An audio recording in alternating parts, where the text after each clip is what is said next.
Hey, good afternoon. It's the Trigger Rich Bontrager back for 2 p.m. with the Trigger, more coaching to help you shine on camera and stage so that you help you amplify you and your brand authority.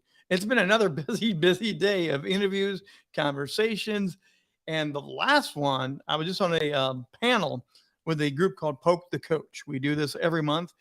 Different coaches get together and we share insights. And today it was all about the idea of what are you? Are you a consultant, a coach?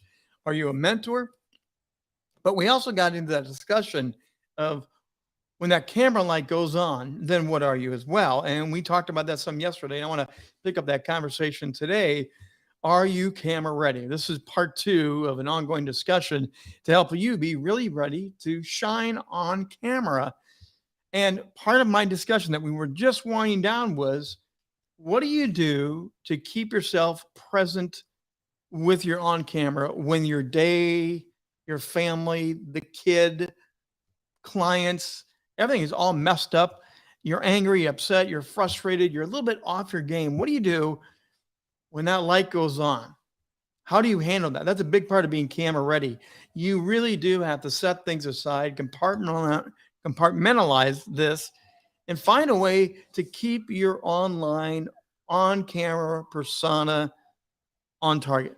Now, that doesn't mean you fake it, you fake it, you fake it, because there's an authentic nature that needs to come through when you do your shows, when you do your streaming events, when you do your interviews. You still need to bring in the authentic you, and that really makes or breaks the fan following, the likes, the follows, the shares, all of that. You need to be authentic. So part of being camera ready is knowing how to maintain that authenticness without bringing in all that other junk that's going on around you. Again, live on stage for many years, that was always a hard one because literally I would be backstage talking with someone on the phone, my wife, my kids, somebody was there, and literally in the moment, they could still be ramped up. They could be anxious. Things could be happening, and I can hear the people announcing me to go live on stage. It really was from curtain to microphone, from curtain to applause. I had to compartmentalize really quickly and get back going again.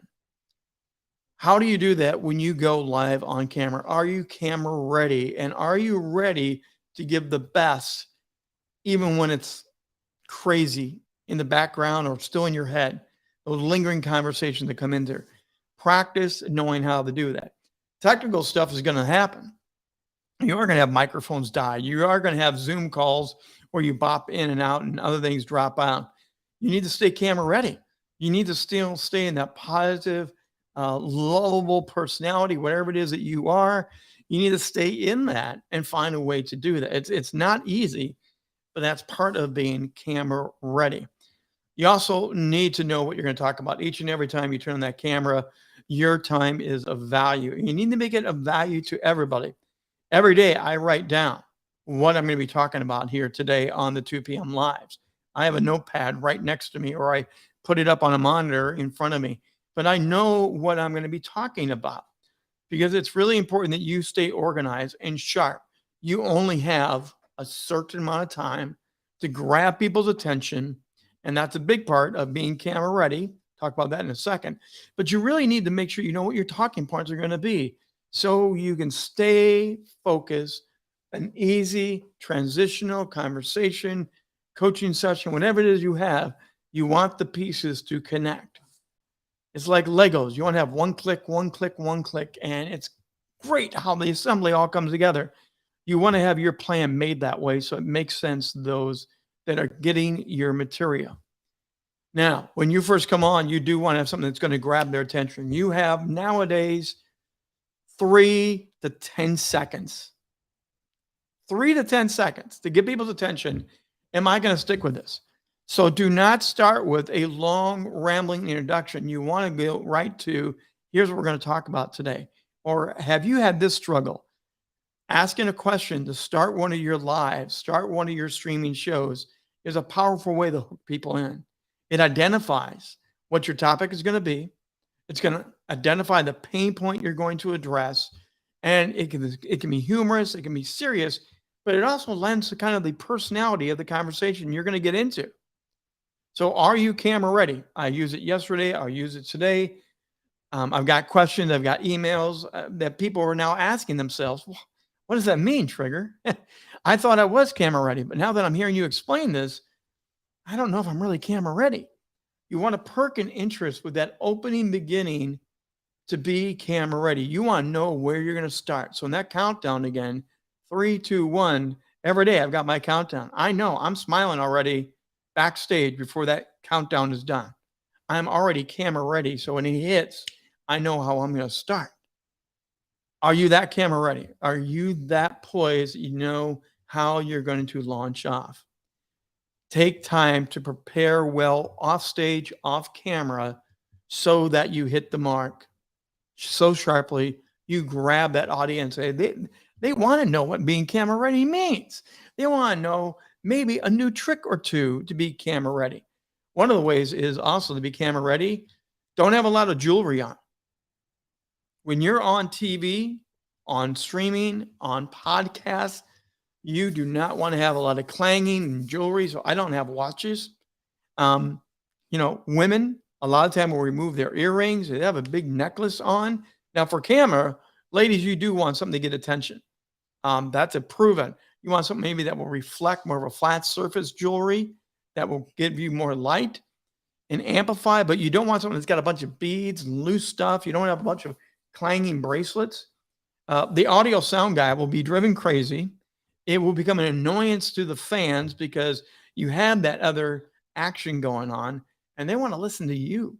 They want to hear from you, not from your beads or your watch or your everything else going on. Silence your phone, your ringer. I actually silence on the side of my phone and I bring the ringer down both at the same time. My phone is completely muted. I know some people do one or the other, and sometimes some rings get through. So when I do mine, I make sure it's completely camera ready, show ready to help me not be distracted. And often I'll flip it upside down. Like right now, it's on my table. So I see this side, not the front panel side. I don't want to see. You saw things are texting, tweeting coming on in. I don't want to see that when I'm doing my shows. You want to do everything you can to be so camera ready. Know your topic. Know that teaser introduction. Know the pain point you're going to address. Make sure you are sharp looking, but not with all that distraction stuff. And whatever you have on off camera, whatever you have outside of this world, people only see me like this. There's other stuff going around me. You want to make sure nothing out there is going to distract you from staying right here. Your job is to look at the camera, talk to the camera, come alive through the camera, and have a great time with people. So those other distractions need to go completely away. And that's a big part of being camera ready. What do you think? How camera ready are you as you are checking yourself, examining yourself right now? When you are preparing, are you really, really camera ready? Are you partway camera ready? Or are you realizing, no, I'm just plugging and playing, making this stuff up, and maybe I need to revisit how to be more camera ready? Let me know. Drop me a line. Again, it's really easy. I'd love to hear from you. rich@richbontrager.net. Again, I always take my own email and read it. Every single one of them comes directly to me, and I share it and I read it. That's another thing to do at the ending of all your shows. Be clear call to action, like I'm doing right now. Have a clear call to action. That's being show ready. I have my show notes, my planner, and it's ready to go. And you can always find out more about that from Rock the Stage Media. Just rockthestagemedia.com.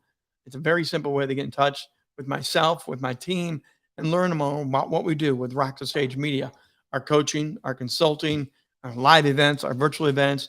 And coming up this week on How to Rock the Stage show, we have a great one. We're going to be talking about the future of media and how more and more the apps are coming alive. And the apps are not just for offline activity, they're coming into our virtual world now and migrating content from written to visual to audio. It's all coming together now. And it's not separated channels, it's a flowing, blended world of media content because of what the future of media looks like. It's going to be a very exciting talk. You don't want to miss the conversation. Wednesday night, 7 o'clock Eastern time. You can find the links to join our show on LinkedIn, Facebook, Twitter, and other of our social media channels. That's going to do it for the day on the Trigger Rich Bontrager. Again, feel free to reach out and enter the conversation, rich@richbontrager.net, or drop a chat right here every day, 2 p.m. with the Trigger live. We'll see you tomorrow at 2 o'clock to talk about more tips and tricks to get you more camera ready to rock the stage. Until then, have a great day. We'll see you tomorrow.